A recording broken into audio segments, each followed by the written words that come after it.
I don't remember how I first got interested in aviation. No one in my family was a pilot when I was little, and I had never even been in a small airplane. But something about aerospace fascinated me. If there is one thing I learned when I was young, it was to never let an opportunity pass me by. I was given a chance to take flight lessons. I was 9.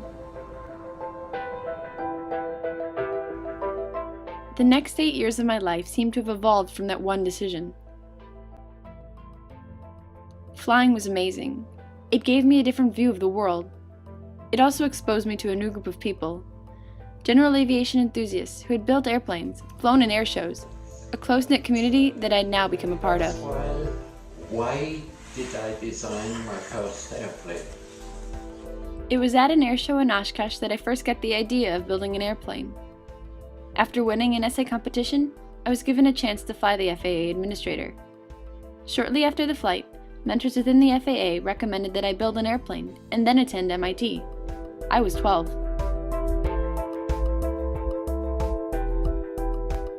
Still, it was kind of a joke at first. Visiting the Midget Mustang factory outside of Detroit, I soon learned that I didn't have the strength to buck rivet. But after a professor from the boarding school I hoped to attend asked me what I had done lately, I decided to build an airplane. I was pointed towards a pulled rivet Zenith Zodiac 601XL kit, which would be easier for me to build and had a clean safety record, at the time. I made a $4,000 down payment on the kit on Friday the 13th, January of 2006.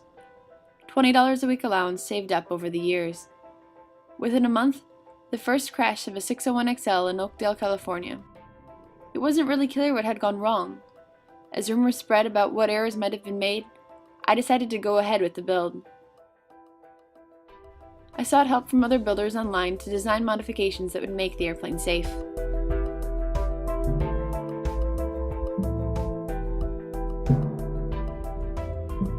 No one could foresee 8 more in-flight breakups, a total of 13 deaths that were to occur over the next 4 years. When these issues did come up, again, I'm really thankful for Chris's ability and willingness to come out to resolve the problem so that, again, we could go back to enjoying our airplanes. And, and I know for a fact that if we had been any other company, we would have probably gone under because of that.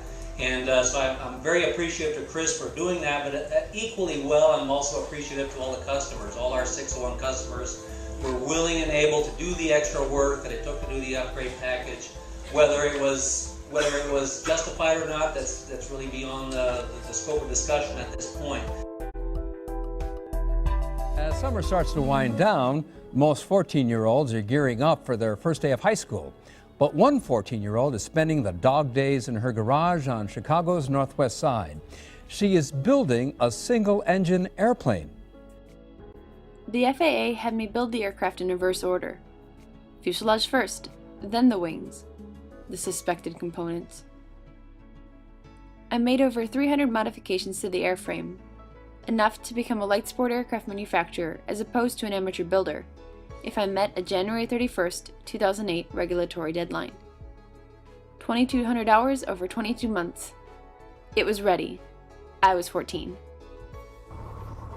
It would be right traffic at Airport 86 to get back clear to Part 207 or high-speed test. My dad was my test pilot. He first got his license 2 years after I started flying. It was scary to send him up in 86 Quebec, again and again, after someone had died the month or the week before. Still, I was confident in my modifications. By the summer of 2009, I was ready to fly it myself. I was 16.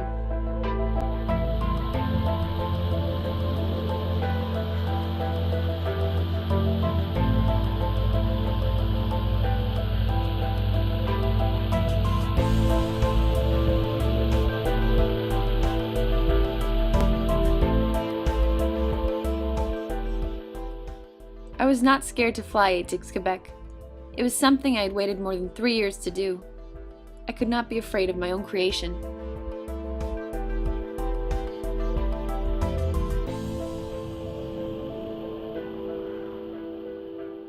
It is funny to think how I actually flew an airplane I built, the most deadly light sport aircraft ever designed, on my first US solo.